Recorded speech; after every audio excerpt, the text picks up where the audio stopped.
quête de sens. Une émission produite par Radio Notre-Dame et diffusée également par RCF. Marie-Ange de Montesquieu. Veillez dès le plus jeune âge à ce qu'on ne conditionne pas le choix des élèves et qu'on aide chacun à découvrir ses capacités, à développer sa confiance en soi et son goût d'apprendre, a récemment affirmé Elisabeth Borne à propos de la question, bien évidemment, de l'orientation et de la jungle Parcoursup. La ministre de l'Éducation nationale qui précise que l'orientation ne doit pas être définie au moment de Parcoursup, mais pensée bien plus tôt, voire dès le début de la scolarité. Alors la maternelle, elle s'est un peu ravisée depuis. Mais bon, en ce 2 juin, c'est bien sûr la phase d'admission qui commence. C'est le moment où vous allez recevoir ces fameuses réponses des formations que vos enfants ont choisies sur Parcoursup. Alors d'abord, bon courage à tous les parents, évidemment, qui nous écoutent ou nous regardent. Et en 52 minutes, les amis, on va tenter ensemble de rendre un peu cet exercice Parcoursup plus vivable pour tout le monde, même dans l'attente. Faut-il influencer donc les choix Parcoursup de nos enfants ?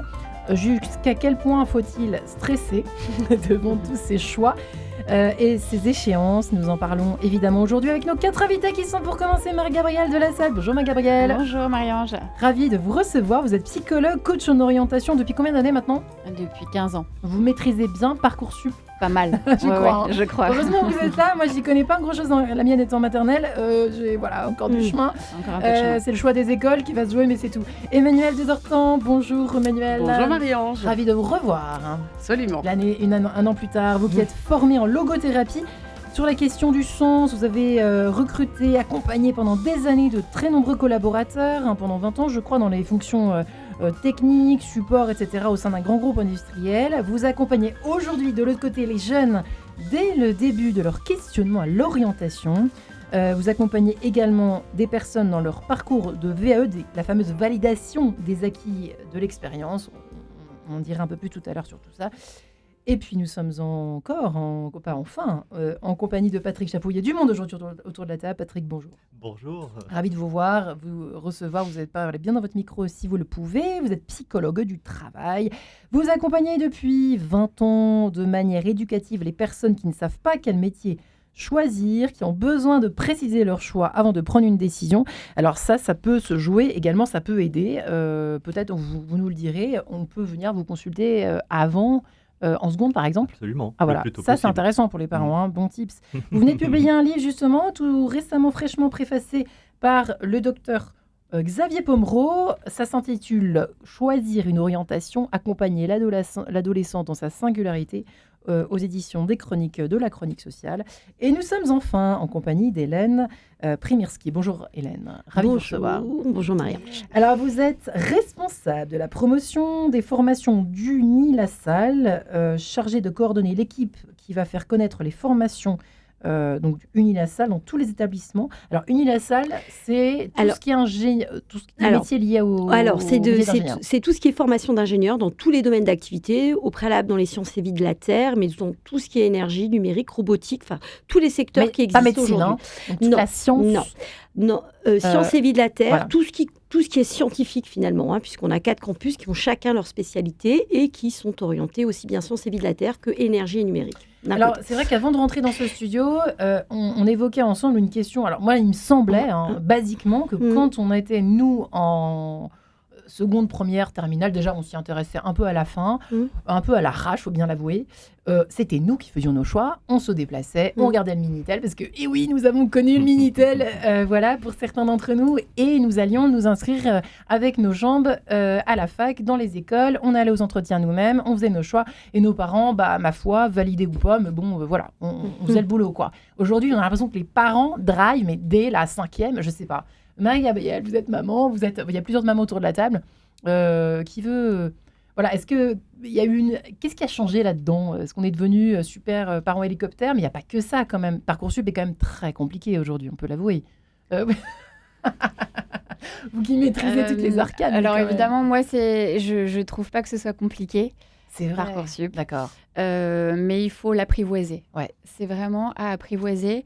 Donc moi, depuis 2008, j'accompagne des jeunes et leurs parents dans des bilans d'orientation. Et je peux vous dire que Parcoursup est un outil qu'il faut vraiment anticiper, bien connaître. et que ce sera beaucoup plus facile d'arriver en terminale au moment des dates. Et quand faut-il commencer à s'y intéresser ?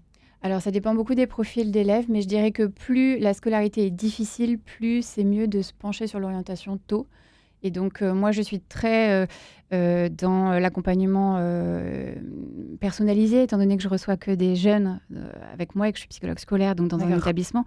Et du coup, plus on les informe tôt, plus ils enlèvent une partie du stress sur la connaissance des filières. Et plus, évidemment, la partie Parcoursup sera une partie de plaisir. Ouais, oui. Oh là là, mais dis donc, comment vous y allez Carrément. Emmanuel de Dorsan, c'est vrai que c'est la croix et la bannière. Enfin, on en a déjà parlé 1000 fois à ce micro, c'est vrai, le Parcoursup, c'est le mot déjà nous crispe sur place. Est-ce que vous validez ou pas ce que je viens d'évoquer ? Plus c'est différent dans la scolarité, alors à ce moment-là, plus il faut... anticiper. Oui, je dirais qu'il faut en fait anticiper le questionnement. Parcoursup, c'est un peu la partie technique, on va dire, qui arrive en fin de parcours du lycée. Mais la question de l'orientation, elle est beaucoup plus vaste, évidemment. Alors, sans rentrer dans les propos même de Madame Borne, effectivement, c'est un état d'esprit, c'est quelque chose c'est une question qui se réfléchit en amont, déjà par curiosité dans la famille, ouvrir son intérêt, ouvrir différents métiers et réfléchir un peu, se projeter plus ou moins, parce qu'on peut ne pas se projeter du tout pendant longtemps, mais simplement avoir une connaissance même avant même des filières, on va dire, scolaires et professionnelles, tout simplement des métiers, juste une ouverture d'esprit, en fait, pour laquelle je constate que assez peu de jeunes sont sensibilisés quand même.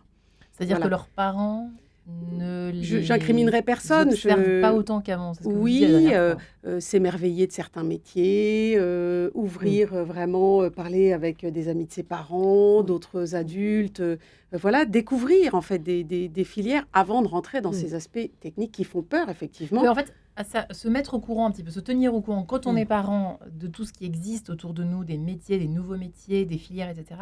Et en même temps, observer nos enfants, le disiez-vous, Emmanuel la dernière fois, je me rappelle de ça très bien, dès la petite enfance, en fait, quand même, alors sans rejoindre ce que disait exactement Madame Borne, les observer dans toute leur germe de talent qui s'épanouissent au fur et à mesure de la vie. C'est un peu ce que vous disiez la dernière fois. Oui, c'est ça, et qui va amener à un choix, justement, du coup, beaucoup plus serein, de l'enfant comme des parents, quand on voit que la question a été beaucoup plus mûrie en amont, en fait, avant de...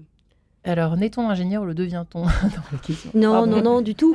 Mais de toute façon, on y vient quand même de plus en plus parce qu'on organise non pas des forums orientation, il y en a encore, mais beaucoup des forums de métiers maintenant.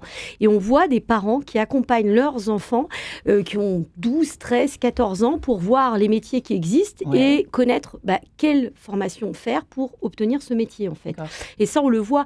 Et au sein des écoles, on ouvre de plus en plus tôt nos portes pour faire découvrir les formations, les métiers et autres. Je vois par exemple chez Unilassal, tous les ans, on organise je ne sais combien de journées d'immersion pour des élèves de 3e. Ah ouais, et oui, parce qu'en fait, vient très tôt le choix des spécialités. Des spécialités vont découler des formations vont découler à nouveau des métiers.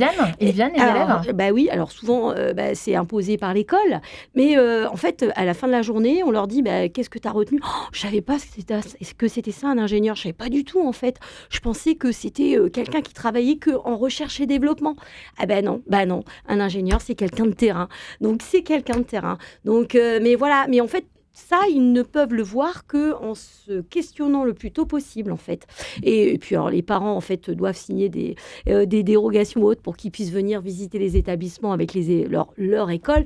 Et ça se fait sans problème, en fait. C'est hyper apprécié, en fait. Alors là, nous sommes le 2 juin. Dans 1 heure, ça y est. Donc, les premières réponses arrivent. Est-ce que c'est fichu ? Alors, c'est plutôt Marc-Hervé qui aurait pu nous répondre dans un premier temps. Mais Patrick Chaffot, est-ce que malheureusement, tout est joué, tout est fichu si on n'a pas les bonnes réponses? Marc-Hervé pourra nous répondre à ça, évidemment, après. Mais je brûle d'impatience d'avoir votre réponse aussi. Non, je ne crois pas. Je crois qu'on peut être dans le doute, l'hésitation, on peut se tromper. Et il faut aussi, je pense en tout cas, quand on est éducateur, parent, accepter que nos enfants puissent se tromper. Et ne pas le vivre comme un échec. Charles Pépin avait dit, finalement, a écrit un livre aussi sur les vertus de l'échec. Je crois qu'au contraire, c'est une expérience. Donc, on peut tirer profit de chaque expérience et apprendre de ces expériences, donc savoir peut-être un peu mieux qui l'on est et vers quoi on a envie d'aller. Comment ça se passe, Madame Gabrielle, exactement la phase d'admission que nous allons vivre aujourd'hui, qu'est-ce que c'est exactement ? On reçoit combien de réponses ? Comment ça se passe ? Au préalable, ça dépend déjà du nombre de vœux que vous avez choisis. Ouais. Jusqu'à combien déjà on peut 10. en prendre ? D'accord. Vous pouvez en choisir 10 maximum. Évidemment, ceux qui me connaissent et qui sont venus me voir en ont mis 10. Parce que je trouve très important d'avoir toujours un plan A, un plan B, voire un plan C. Je suis énormément dans la réassurance et je me dis que l'orientation est un chemin. Donc, quoi qu'il arrive, quelles que soient vos réponses, pas de panique. Là, on va avoir techniquement des réponses par vœu. Donc, est-ce qu'on est reçu, donc admis ? Est-ce qu'on est en liste d'attente ou est-ce qu'on est refusé ? Donc là, dans la première étape, ça va être juste de regarder, observer tranquillement, prendre le temps de relire les horaires de réponse, toutes les parties techniques, effectivement, quand même, de prendre le temps de ne pas se précipiter dès vos premiers résultats. Et sachez que vous avez quand même quelques jours encore pour en parler autour de vous. Avant de prendre en fait, c'est pas dans l'heure qu'on va leur demander de choisir. Ils vont pouvoir cliquer, est-ce que je garde mes vœux en attente ? Est-ce que j'accepte mes vœux où je suis prise ? Et les vœux, de toute façon, où on n'est pas accepté, sont automatiquement redistribués dans les quelques prochains jours à d'autres personnes. Donc, quoi qu'il arrive, on a quelques jours de réflexion avant l'étape où il va falloir, à partir du 6 juin, qu'ils choisissent l'ordre des vœux qu'il leur reste. Et est-ce qu'en consultation, vous avez des personnes les uns les autres, Marie-Gabrielle, pour commencer, des disputes entre parents et enfants ? Ouais, alors les disputes se sont passées généralement avant, avec moi, c'est-à-dire que les rendez-vous élèves et les rendez-vous parents-élèves, je dirais pas forcément que ce sont des disputes, mais c'est une sorte de négociation. De conflit, quoi, négociation. Une sorte de négociation, en fait, c'est une discussion. Les élèves, je les enjoins à trouver leurs arguments, les parents aussi, et c'est une vraie discussion. Et il n'y a pas besoin que ça aille jusqu'à une dispute ou quoi que ce soit. Ça peut très bien, au préalable, être préparé, et justement, c'est important de le faire avant. Ouais. Emmanuel, c'est des conflits a priori qui peuvent être évités si on respecte, si on applique à la lettre vos conseils, voilà, à la fois de curiosité, d'ouverture dès le départ, et puis des parents qui accompagnent vraiment, qui épousent sans se projeter. Clairement, voilà, le médecin qui veut que tous ses enfants soient médecins, ou la prof de lettres qui veut que toutes ses filles soient, je sais pas quoi, prof de lettres, ou qu'il y ait des métiers en lien avec ça, ou etc. Parce qu'on en voit beaucoup quand même, des lignées comme ça, il y en a encore. Ou alors des parents qui ont peur et qui projettent pour leurs enfants des métiers où, voilà, un peu dignes socialement et financièrement. Et puis l'enfant veut être boulanger, quoi. Boum, parce qu'il est passionné. Ou alors il veut être, je sais pas, il veut être plombier parce que c'est un métier qui cartonne aussi aujourd'hui. Donc, alors les métiers, non, mais comment on va faire pour en parler dans les dîners ? Ça va être très compliqué, etc. Bah oui, mais qu'est-ce qu'on fait avec tout ça quand même ? C'est vrai que ça fait beaucoup d'enjeux. On est là pour détricoter justement et décrypter, et puis peut-être soulager les parents qui sont très inquiets à ce niveau-là. Oui, ça fait partie des projections normales de tout parent qui peut s'inquiéter aussi. C'est normal. De la vie qui peut être complexe, compliquée. Il est quand même vrai qu'avec certains types de métiers, tout ce qui peut être par exemple artistique, moi je vois beaucoup de parents qui sont inquiets d'une vie pas très stable. Peu d'élus. Voilà, exactement. Ou alors, sauf quand on est vraiment extrêmement doué, avec un aval de beaucoup de professeurs. Mais voilà, quand on est avec un dossier moyen dans ce type de filière, on ne peut que comprendre ce type de réflexion. Après, comme me disait Patrick, et le dit bien dans son livre aussi, c'est la confiance aussi qu'il faut faire à son enfant. Et parfois, il y a un chemin que son enfant veut prendre. Et peut-être qu'il faut accepter aussi de l'accompagner finalement, tout en disant, bien sûr, ce qu'on en pense en fonction de ce qu'on connaît de son enfant, quand on motive, bien sûr, c'est son argumentation, mais le laisser aussi prendre certaines décisions. Parce qu'il y a vraiment des choses, il faut peut-être les tenter pour ne pas regretter. Oui. Et qu'est-ce que c'est qu'une année, finalement, post-bac ? On se remet sur Parcoursup. Alors moi, effectivement, il y en a où je peux me dire ça peut être un peu tangent pour telle ou telle raison. Voilà. Mais pensez bien vous remettre sur Parcoursup. Si jamais vous êtes déçu, si jamais ça ne vous convient pas, ou que voilà, bien sûr, on peut se remettre sur Parcoursup l'année prochaine. Donc, finalement, quelle est la prise de risque dans les décisions qu'on va prendre ? Après, je pense que tous les parents qui sont, qui font des projections, qui sont inquiets, sont de bonne foi. Donc comme disait Marie-Gabrielle, c'est une négociation, mais c'est vraiment une explication de fond. Et je pense que quand les jeunes sont dans nos bureaux, c'est que les parents s'en soucient vraiment, cherchent le bien de leur enfant. J'ai rarement vu des parents vraiment de mauvaise aloi ou trop contraignants. Voilà, c'est vraiment... Ouais, Patrick, qu'est-ce qu'on fait effectivement? Parce que là, dans votre livre, c'est truffé d'exemples, de témoignages. Alors, je vois beaucoup de moins incertitude, peur, peur de l'inconnu, j'ai peur de réussir, de ne pas réussir. Enfin bon, tout ça est très compliqué. Aujourd'hui, plus qu'avant, j'ai l'impression qu'il y a quand même moins d'insouciance, même dans les choix. C'est vrai qu'on était quand même on était peut-être même inconscients dans une certaine mesure. Enfin, en tout cas, je parle pour moi, mais je ne suis pas la seule à avoir vécu ces années un peu, on se prenait pas du tout la tête autour de ça. Aujourd'hui, ça devient quasiment, ça devient obsessionnel. Et en même temps, il y a des personnes aussi, des jeunes, qui partent faire des années de césure sans trop non plus s'inquiéter. Il y a un paradoxe là-dedans, je trouve assez étonnant. Je sais pas ce que vous en pensez, mais c'est vrai que ça peut sembler contradictoire en tout cas. Ouais. Mais je crois qu'en réalité, ce sont souvent les parents qui sont plus inquiets que les enfants. Ouais. D'où le sujet du jour, figurez-vous, parce que là, influencer les choix, mais vas-y, choisis ça, c'est bien. Et oui, parce qu'en tant que parent, on aurait peut-être envie d'éviter à nos enfants d'avoir des problèmes, de se blesser. Qui n'a pas, en tant que parent, voulu éviter à son enfant de tomber quand il commence à apprendre à courir? Mais en réalité, si on le prive de cette expérience, je crois qu'on le prive de développer des compétences. C'est ce que je dis dans mon bouquin. Ouais. Bon, chacun sa route. Je vous laisse méditer pendant quelques instants, évidemment. Et on y va tout de suite. Merci François Dieudonné pour cette touche musicale, un brin ancestral, chacun sa route, pour ceux qui l'ont connu cette époque-là, les Indiens dans la ville, etc., etc. Voilà, faut-il influencer aujourd'hui en 2025 les choix Parcoursup de nos enfants ?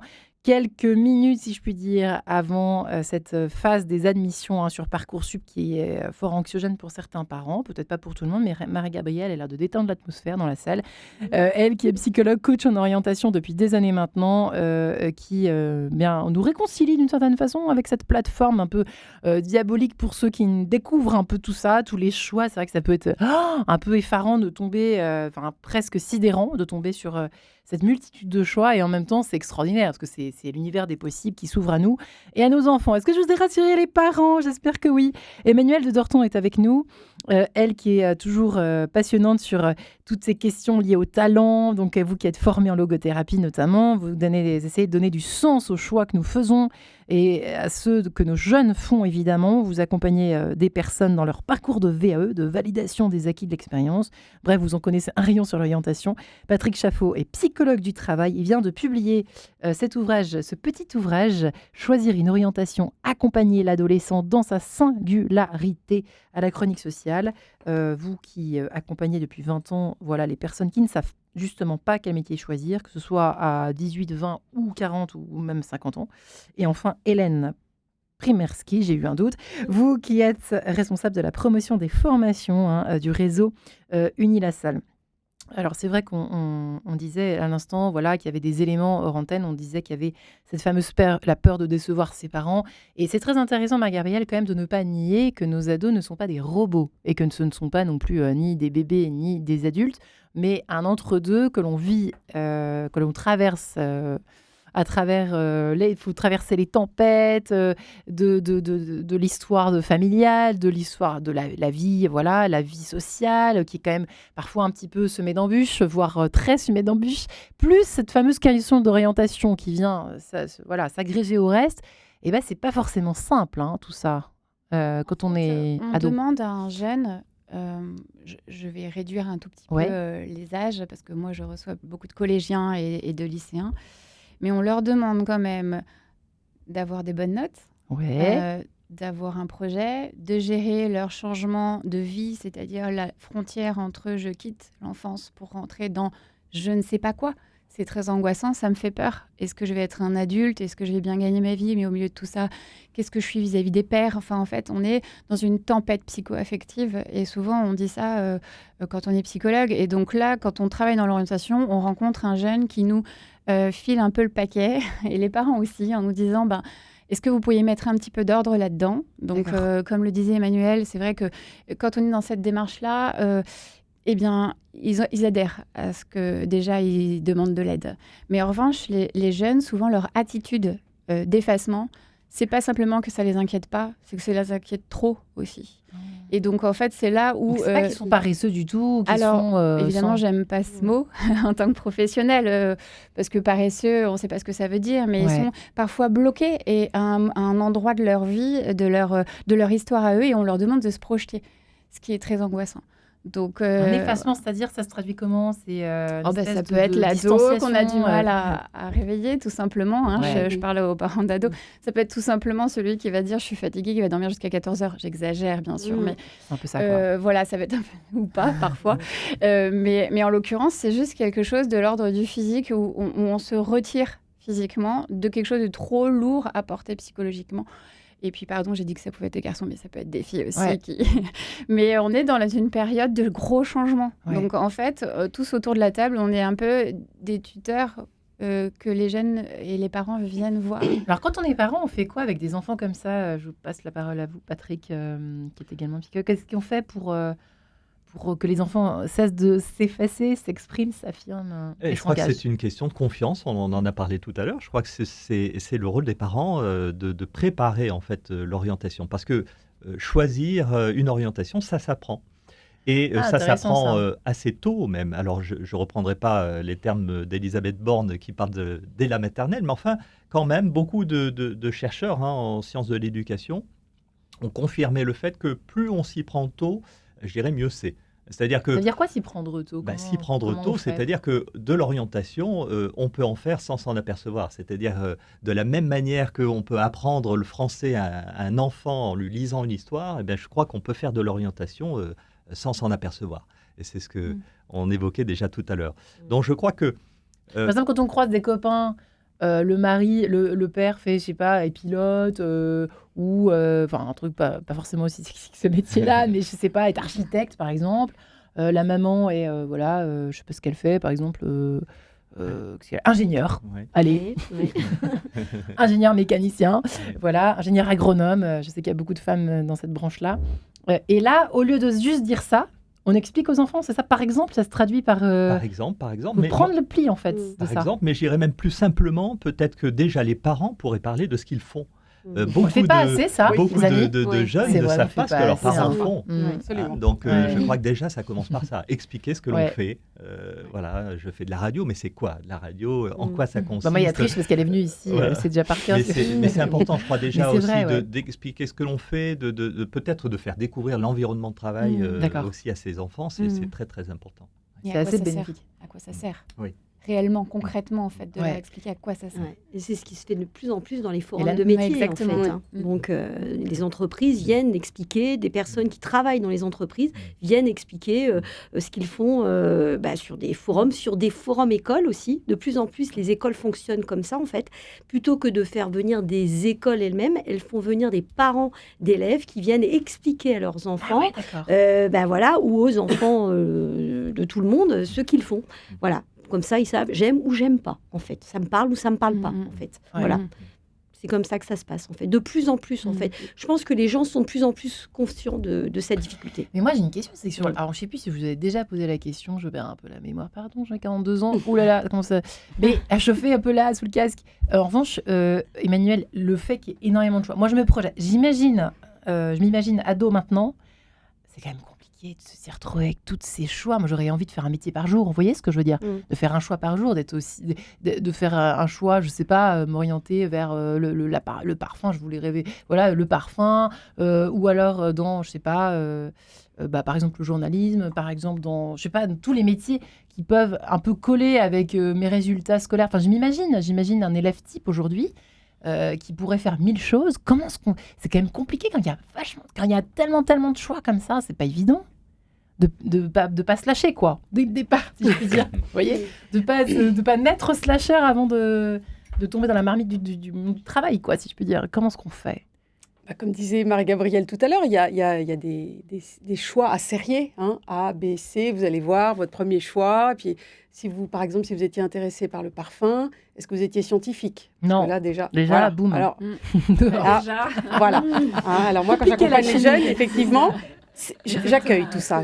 Dans un premier temps, je ne dis rien. Évidemment, je vois bien s'ils sont pas du tout scientifiques. C'est pas moi qui dis. D'accord. En revanche, quand ils ont sélectionné un certain nombre de métiers, une dizaine en général, par intérêt, vraiment, par appétence, ils partent et ils font une petite recherche par eux-mêmes. Et quand ils reviennent au deuxième rendez-vous, avant même d'avoir les résultats, je dis, est-ce que ça t'a fait avancer, justement?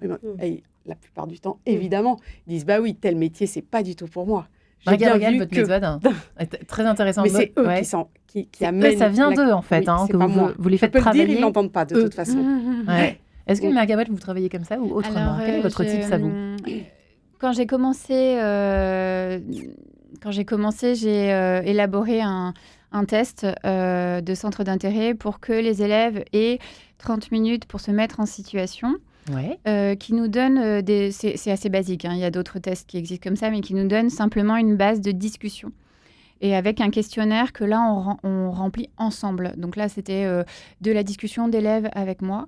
Et ensuite, je leur fais ce travail. Mais alors, effectivement, moi, mon angle, il est un peu différent, peut-être parce que je les reçois beaucoup plus tôt.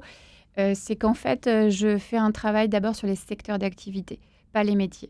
Les secteurs d'activité. J'explique. Donc, en gros, une fois qu'on a fait tout ce travail d'amont pour apprendre à connaître l'élève, j'ai un deuxième rendez-vous, généralement, où je propose un travail sur les secteurs d'activité. Ça veut dire, est-ce que c'est plutôt l'agriculture? Est-ce que c'est plutôt la communication, le marketing, un peu le commerce? C'est les univers, c'est les domaines professionnels, en fait. Simplement. Et là, effectivement, je fais aussi ce travail où on va faire un travail de recherche, seul également, et ils vont le trier. Plus, moins. Et on va apprendre ensemble comment faire un choix de ça. Ce n'est pas pour moi, pourquoi? Qu'est-ce que tu en penses? Et très vite, en fait, on leur fait confiance et ça vient tout seul.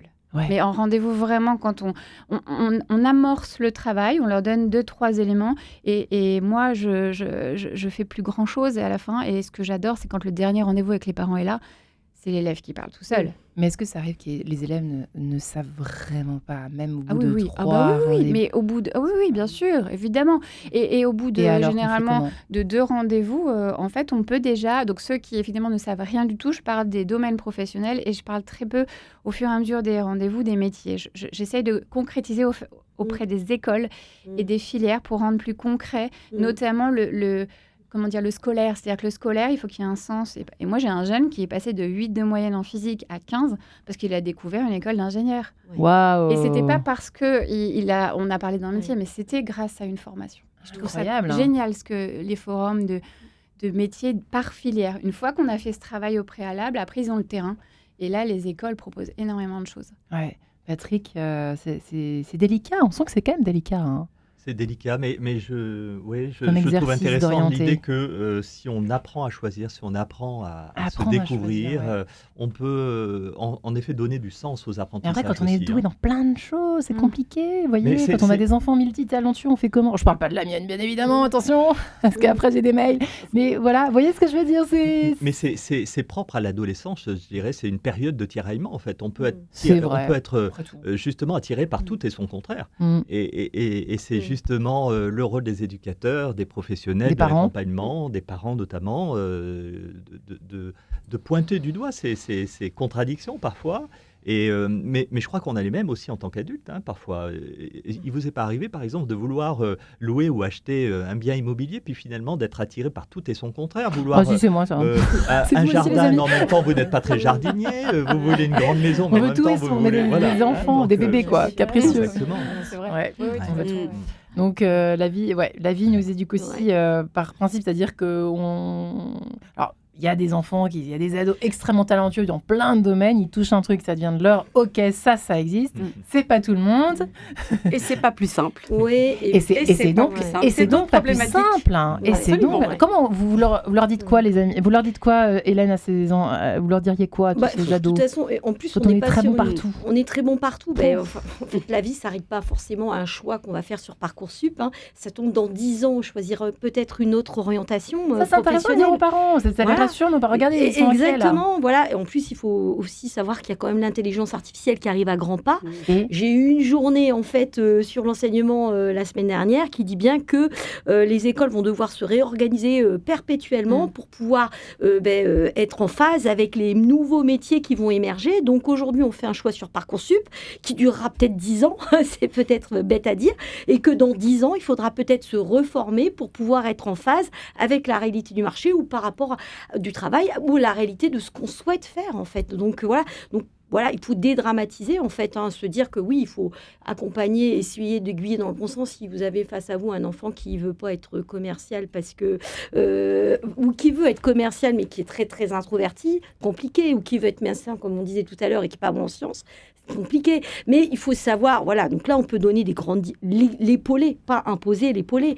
Mais après c'est de toute façon lui, comme on le disait tout à l'heure, qui décidera. Et puis l'avenir qui décidera en fait. Donc moi j'ai tendance aussi à épauler. Enfin je ne suis pas coach en orientation. Sans trop dorloter comme disait l'autre. Voilà, surtout. On dorlote trop. Notre amie Caroline Goldman, que nous embrassons d'ailleurs. Qui nous écoute peut-être aujourd'hui. Cher Emmanuel de Dorton, il y a un problème avec ça aussi. On les dorlote trop, du coup à force de les dorloter, ils en perdent leur latin. C'est un peu ce qui se passe aujourd'hui, ou comment ça se passe? Ça dépend desquels, parce qu'il y en a aussi beaucoup qui sont très autonomes et qui gèrent leur vie. Et vous en voyez, oui, quand même. Je pense que des parents couvrants, ça a toujours existé, et d'autant plus peut-être aujourd'hui, avec une forme d'inquiétude, une peur, sur beaucoup de domaines. Mais non, moi, je trouve pas que les jeunes soient si endormis que ça, justement. Je trouve qu'il y en a beaucoup qui savent quand même très bien ce qu'ils veulent. Et comme disait Marie-Gabrielle, c'est une forme de négociation avec les parents quand la vue peut diverger un peu. Non, mais il y a une question d'engagement aussi là-dedans, c'est-à-dire qu'à force d'être trop dorlotés, ils disent c'est pas grave s'ils changent d'avis dans une semaine, c'est pas grave, de toute façon.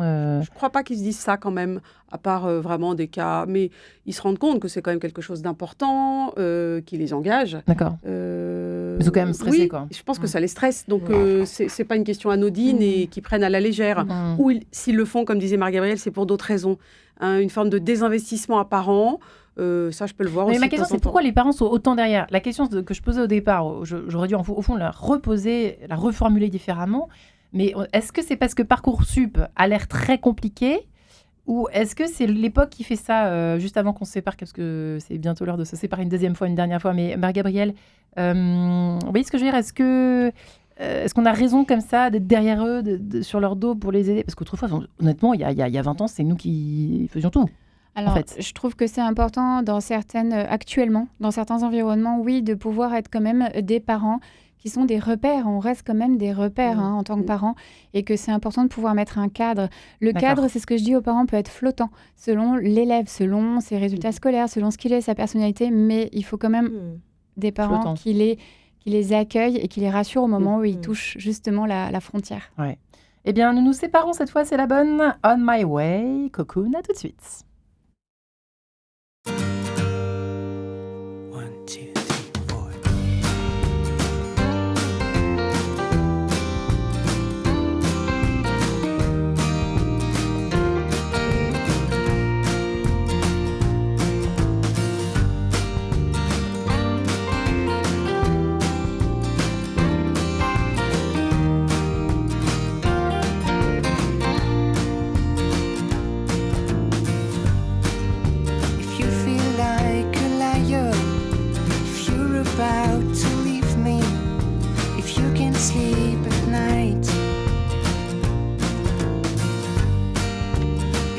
Songs upset you, and if my arms can harm you, then you just have to try.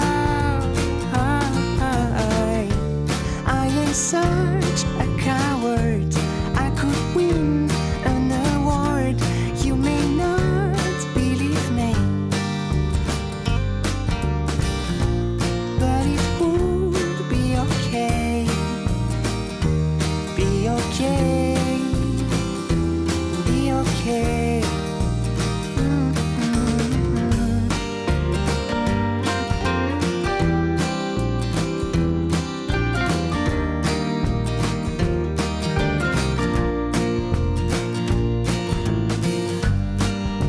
Did you know you're still crying? Did you know that we are dead? Is it paradise? Just waiting for the day that I will find a letter on the bedroom door. I am such a coward. I could win an award. You may not believe me,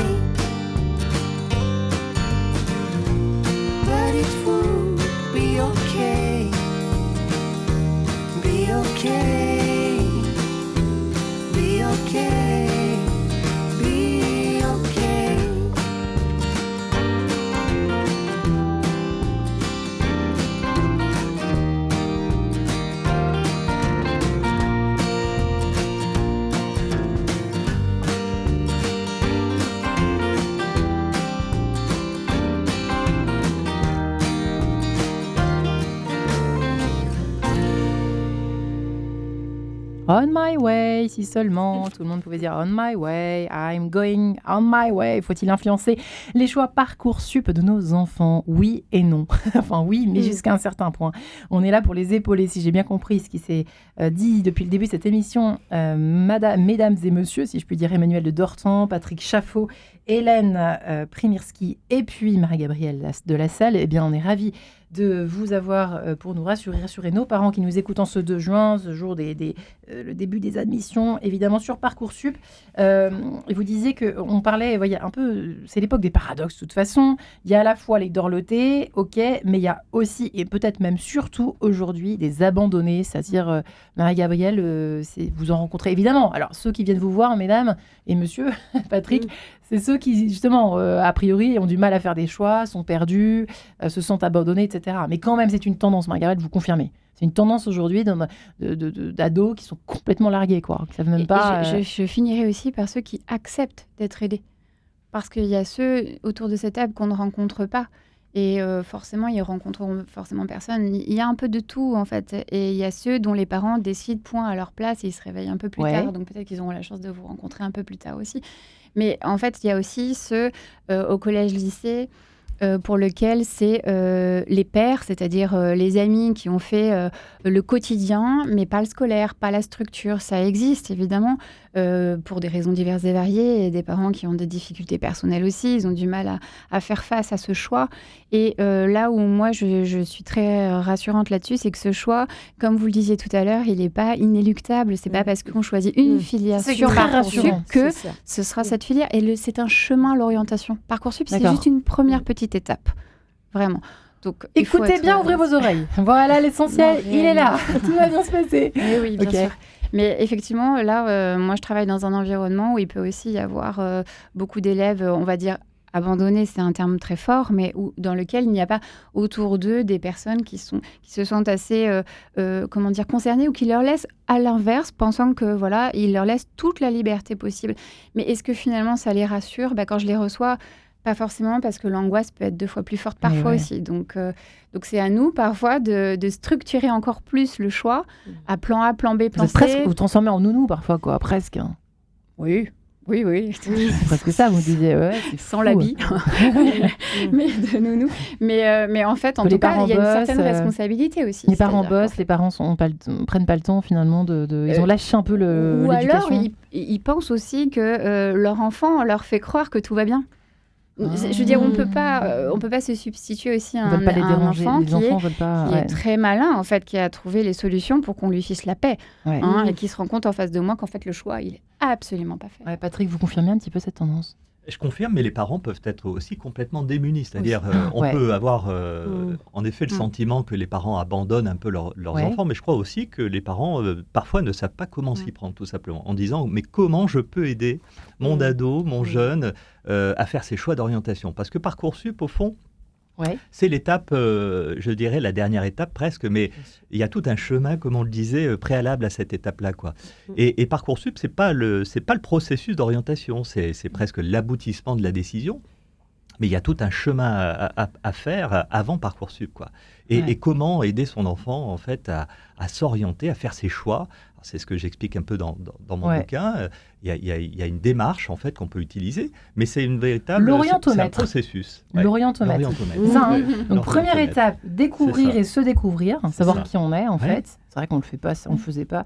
Dégager des pistes d'études, des pistes de métier. 3e étape, choisir. Et 4, évidemment, passer à l'action. Alors après, c'est des mots. Il faut lire le livre et puis surtout s'y colter à tout ça. Dès le début de l'entrée, vous disiez à l'école, quasiment. Vous êtes presque d'accord avec Madame Borne sur ce plan-là. Mais avec une méthodologie qui n'est pas tout de suite très... catégorique, mais voilà, par l'observation, etc. Tout ce qu'on dit depuis le début de cette émission.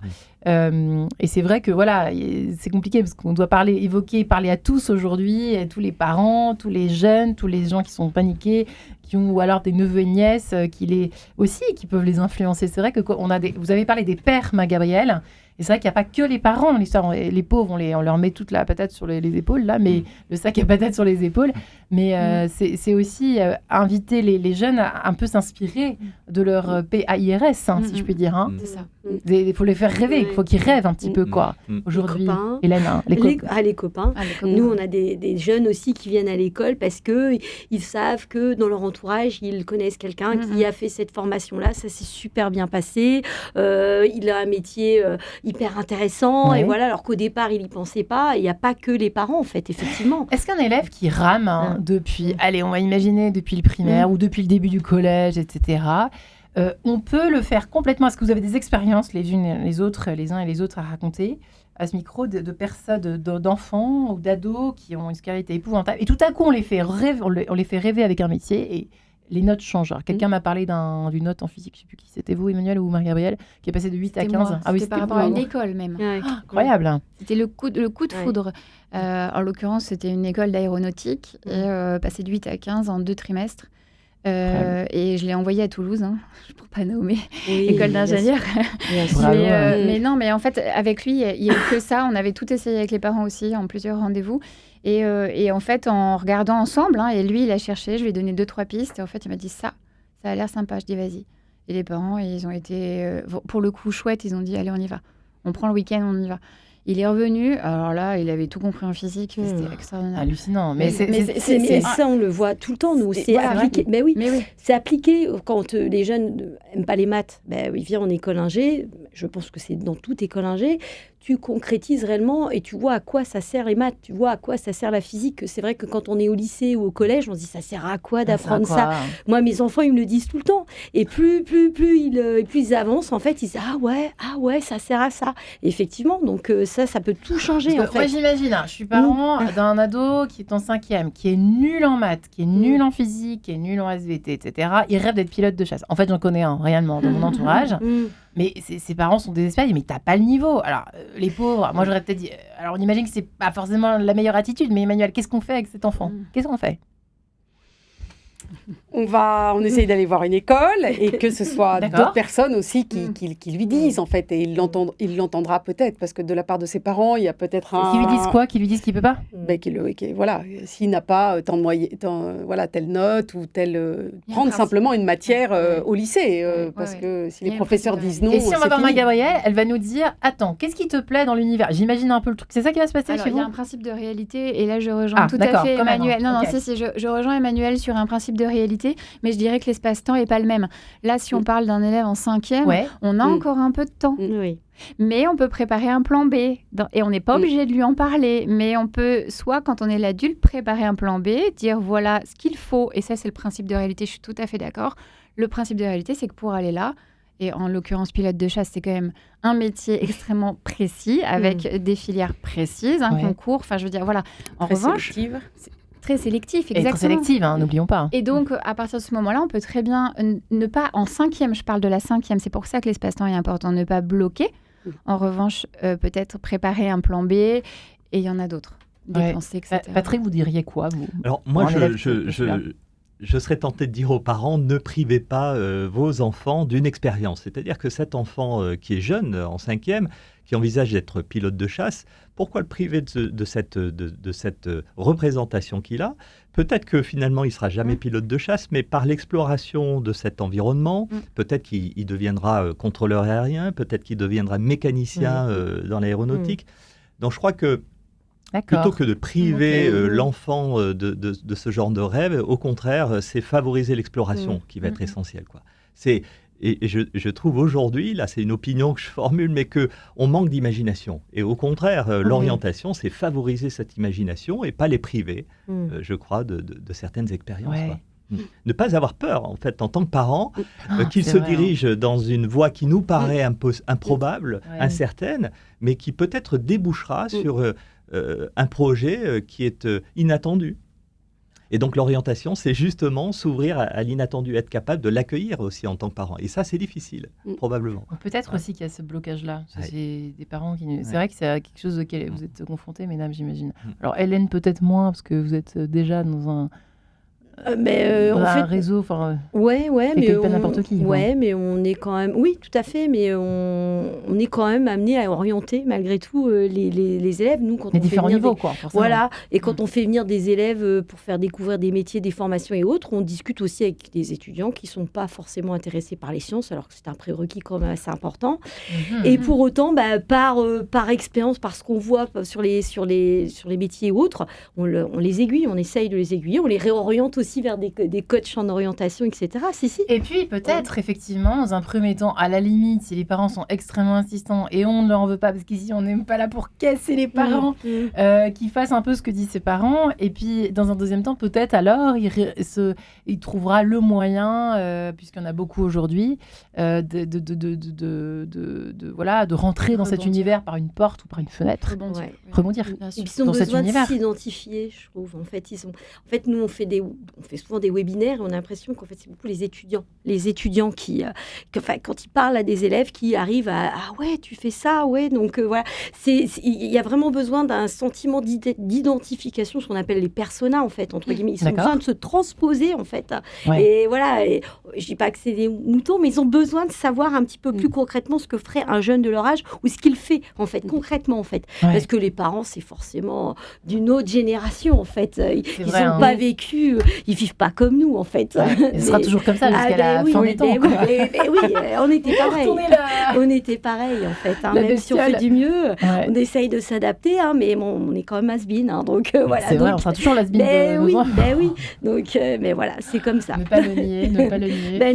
Non, il faut savoir se remettre en question et puis voilà, les faire rencontrer des jeunes comme eux, en fait, tout simplement. Voilà. Ouais. Et on a des fois des expériences hyper enrichissantes. Pour les profils très scolaires, vous voyez, qui font tout bien, qui sont bien appliqués, ça doit être encore très très dur ça, Emmanuel. Je vous vois sourire. Moi j'aime beaucoup la notion d'inattendu dont parlait Patrick tout à l'heure. Moi je crois que ce soir justement il va y avoir beaucoup de joie chez certains, parfois de la déception. C'est comme ça. Il faut aussi faire confiance aux inattendus de la vie. Et parfois, des formations sur lesquelles on n'aurait soit pas imaginé être pris, on est pris. Alors là, on peut avoir un peu peur parce qu'on peut ne pas se sentir au niveau ou au contraire, voilà, il y a multiples raisons. Faire confiance aussi. On envisage toujours la vie aujourd'hui comme une gestion de projet, tout est cadré, voilà. On prend un bout de chemin, il n'est pas irréversible, c'est pas irrémédiable. Il y a des passerelles de toute façon. Aujourd'hui, c'est quand même quelque chose qui n'existait pas, ou beaucoup moins, il y a 25-30 ans. Absolument. Donc il faut aussi on faire perdait confiance. Du temps d'ailleurs à cause de ça, souvent, pendant des années. Ouais. Quelquefois, la mer Rouge s'ouvre à l'endroit où on ne l'imagine pas et il faut oser aussi. Je pense que ça, c'est quelque chose dans lequel on n'a pas assez confiance. Ouais, je pense. Peut-être et en tant que parents aussi. Peut-être en France, moins qu'aux États-Unis où ils sont peut-être qu'il y a des trajectoires un peu plus rigides. Dans le risque. Oui. Alors qu'elles sont rattrapables aussi. Vous voyez, quand on parlait de la VAE tout à l'heure ou qu'on l'a cité, aujourd'hui, on peut prendre une branche, récupérer des compétences, les exercer dans la vie professionnelle et les faire reconnaître d'une autre façon. Ouais. Et on n'a pas beaucoup parlé d'intuition. Vous en parlez dans votre livre, j'ai vu ça, cher ami Patrick.